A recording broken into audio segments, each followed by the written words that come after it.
Okay, so here we are.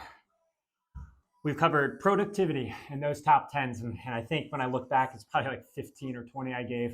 So I gave away a little bit too many free ones, but whatever. Then we got into positivity because we know the news is if it bleeds, it leads, and we don't like that. We want to have a positive mindset. So I gave away 10 or so of those. I think there's a few extra bonus ones in there too. Now, the third section of the three P's is personal finances. And once again, I've continued just recording this in the same thing. So we're on minute 24. Not feeling too hot, but if I'm going to ask you guys to join me on these future planks while we talk about productivity, positivity, and personal finances, I better start modeling it, right? So we're at that 24-minute mark. Let's see how long it takes us to get through this final section, huh? So in the personal finances section, let's start with something just elementary. I went to school as a marketing major, and I did my MBA as an entrepreneur and marketing major. And honestly, what's frustrating with college and high school, why didn't they teach us how to balance a checkbook? You have to teach yourself on your own. And so the first thing for personal finances, I took the time to read all of the important personal and financial books like Rich Dad, Poor Dad, or Ramit Sethi has something on Netflix right now, I'll Teach You to Be Rich, etc., to educate myself on how to become wealthy.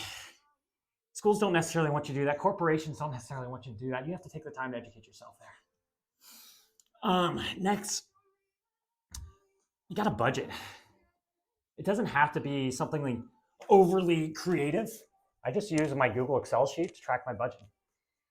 So the purpose of a budget, you want to be able to manage the ups and downs of entrepreneurship. There's a heavy cash burn. I mean, I will tell you personally, just for the last 6 months, I've had a negative cash outflow of roughly 20 to 30,000 a month. And it's only getting larger. But there's an end goal in mind, and that's where you have to make these sacrifices of the necessary cash flow to budget for. So we aren't in the red, luckily, because I still have to put food on the table for my family, but you got to be able to budget properly, or else you won't be able to get through it. There's another thing. We all have a fixed mindset, especially when it comes to money, but you got to have a creative mindset. Whether it's, for me, I'd say you want to have a creative mindset when you're looking at debt and at equity. And so when you're an entrepreneur, you're going to have the greatest opportunity actually to be able to utilize your skill set to be paid in shares instead of a fixed salary. If you truly believe in yourself, go after the equity. Once again, if you have a good budget mindset of knowing I can manage X amount of months of my safety net, knowing I won't have an inflow, knowing that in the back end, I have an extremely attractive outflow of positive profits in the future. So look for creative things like that. Instead of paying a salary, look for asset secure loans versus traditional loans. Maybe leverage your high paying job that you're currently in to get a more favorable debt structure from the bank. There's a lot of interest only options out there versus a traditional maybe 30-year mortgage. So you could profit share with sellers if you're working in real estate, seller financing. There are so many creative ways people can do it. They just don't do it because the confused mind says no. You got to start thinking more creatively, because when you think more creatively, you can find a lot of solutions that others aren't even willing to consider. Background, I used to be in the corporate world. So I worked for Procter & Gamble, then I worked for Berkshire Hathaway, and then I ended at Nike when I was the head of brand strategy and planning at Converse. And honestly, I'd always sign up for exit packages at the companies. I loved each of my jobs, respectively. But yeah, by my second year at P&G, I was already signing up for packages. I never really got them for a number of different reasons. But by putting my name out there, if you've got a good company, exit packages can give you basically a full year's salary. And though I can't share my full compensation, when I did get the boot from Nike or Converse, I got a very attractive exit package. And not a golden parachute. I wasn't any CEO or anything like that. But when you get those exit packages, it gives you a long runway to be able to pursue maybe your real passions and dreams of entrepreneurship. So always, always, always, unless it's your absolute dream job and you don't want to be an entrepreneur, always sign up for the packages. Then here's another thing. Have you guys heard of an RFP, like request for proposal? Sorry, I'm slurring my words now because really it's getting exhausting. Well, if you've got bigger expense items, like maybe health insurance, or maybe buying a car, always get multiple quotes or shop different dealerships or even on eBay to figure out what is the best overall expense and line item for you, because that's how you manage it. Case in point, there's a technology vendor I've been working with. They were going to charge me $3,000. Went and talked to another group that actually has a better platform. Switched vendors, $1,200 a year. $1,800 for a better service, better quality of what I'm looking for. So get bigger quotes or get multiple quotes when you have big expense line items. This is a thing that will be taught to you and teach you to be rich, but Raman Sethi talks about, first off, pay off all your credit card debt. But once you have that done, call your credit card companies and ask them for a larger line of credit. So say you're at $30,000 a day, call them and ask them for a $100,000 line of credit. You're never going to spend that. But why that's important, that actually builds up your credit score because it has a larger revolving line of credit, and your debt to line of credit availability is going to be minuscule. So it looks favorably and boosts your credit score. So always do that. This one might be an unpopular opinion, but background again, I used to sell life insurance. That was actually my internship. I sold it for Northwestern Mutual back many moons ago in college. It was a great learning experience and probably was the first introduction to me for personal finances and managing wealth for generations to come. Well, one of these more recent insurance products that's come about is called an index universal life insurance policy. It is not for everyone. In fact, it truthfully is probably for people that are at least making close to $200,000 a year. Would be the only people I'd recommend to truthfully use this type of policy vehicle. And why do I like it? Well, it's got a combination of being able to replace your bank in the future. So case in point, say you have, let's say, a $2 million life insurance policy and you want to do a $50,000 a year deductible.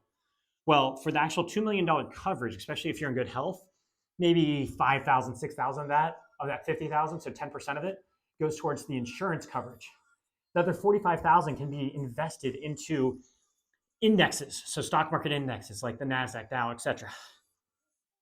And so as a result of that, your insurance policy is actually growing at the market rate, but because it's an insurance policy, here's an interesting thing. It can only go up and never go down. And so what I mean by that is, if the stock market goes down 10% this year, or in the past 2 years, it's gone down, what, like 30%? Then your original investment still stays the same. But if the stock market goes up, say it goes up 20%, your cap might be at like 15%. So that's where the companies get their benefit, is they get the arbitrage on the upside, but you're protected on the downside, which I'll take that any day, where I'm not losing my principal and only growing. So it's another thing. And then once you build up enough wealth in that, you're then able to take loans against it. You don't take withdrawals. You can take a loan against it. And with that loan, you're actually able to get a 0% interest-only bank or an interest-only loan from your personal bank, aka the Bank of Cosgrove, right? So I strongly recommend it. If you do want to talk to somebody about it, I can point you in the direction of my insurance rep. I still have my insurance license. I don't actively practice it, so I'd actually put you in contact with the guy that lives and breathes it and who I personally did it through. But it's a big hack if you want to accumulate generational wealth. Then, of course, when you pass away, hopefully have several decades from now, it goes tax-free to your ancestors, your family members, which is a great thing. So always keep that in mind. If you want to create generational wealth for generations to come, get involved in IUL or some insurance policy that's protected from what taxes might look like in the future, because you can't control what taxes will look like. But I'd say 95% confident taxes are only going to go up and never go down. So here's another thing. I'm talking to you guys. Sorry, my feet. And if you guys are wondering, I'm at minute 34 right now. Not feeling too hot. House hacking. Background once again, I do a lot of my money is made in real estate syndication, so I look at 100 plus unit apartment complexes to own that. But if you want to get started with something smaller and have like the direct experience of learning with your own money before you start raising it from other people, house hack it. So where I'm talking to you right now is this property on the Somerville-Cambridge line in Boston, Massachusetts. And I bought it 3 days, or I put an offer in 3 days after COVID was officially announced back in 2020. So there's a lot of fear in the marketplace. And so I bought it. It was a rundown property that was basically, I was buying for the land value. So I tore down the old one, built a new one, rent out the top 2 units. My wife, kid, and I live on the unit 1, but then actually we parceled out our basement into a private Airbnb, as we have a private entrance there, and then this gym where I'm talking to you from. And so this additional unit, or this Airbnb, which if you ever come to Boston, let me know, you can stay here, generates about $5,000 to $6,000 a month of incremental income. Got a house hack that just creates additional streams of income for you that otherwise would not be available. Another thing, I know I've already mentioned it. Now, I'll warn you guys, when you hold planks for this long, your toes kill. Toes absolutely kill. But when I was still in the corporate world, every single time I'd leave, whether it's Procter & Gamble or Berkshire, then after leaving Nike, I convert my 401ks or my company retirement plans into self-directed IRAs. Please, please do that. If you have an old retirement plan, do not roll it over into your new company. I think it was Tony Robbins that did some research several years ago, and basically what he came out of it was, he said that the biggest scam, or one of the biggest scams in America, is the corporate retirement plan. Look at the groups that just make so much money on your fees. Why do you think the most recent law that passed was being promoted by all these companies that offer retirement plans? They're making a ton of money off of it. You're not making the money, they are. Get into self-directed IRA plans, whether you invest in something like private real estate, which is what I put all my money towards, or crypto, or honestly, you just want to invest and not get hit with like 2% management fee or whatever it might be. Get it out of their corporate retirement plans and into a self-directed IRA plan immediately. If you need some recommendations on groups, got a few different groups I've worked with. Just message me and I can shoot those to you. I can also shoot you some that I would not recommend, which I won't badmouth them publicly, but I'll share with you privately on which ones I haven't had a good experience with. And keep in mind, all these things I'm telling you, it's not what I recommend you do. These are things that I've just personally done.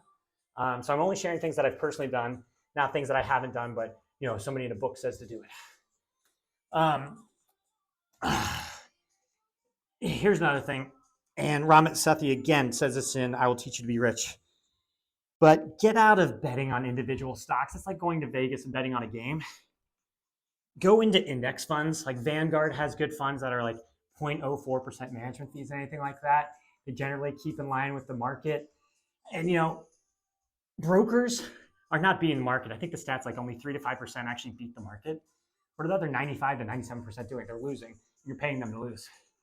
Just get into a Vanguard or these various indexes. Put your money there. It's more peace of mind, lower management fees, actual growth. Invest in private real estate. Do yourself the favor. Invest in private real estate. It's sure, it's going to be susceptible to this like similar challenges, like interest rates are popping, so it makes real estate challenging as well. But everything's challenging in a downturn, and at least with real estate, you've got a physical asset that will always have some type of value in it. So please, please, please invest in private real estate. You don't have to invest with me, but find a good group that you trust and invest with them. I'm a Cincinnati Bengals fan.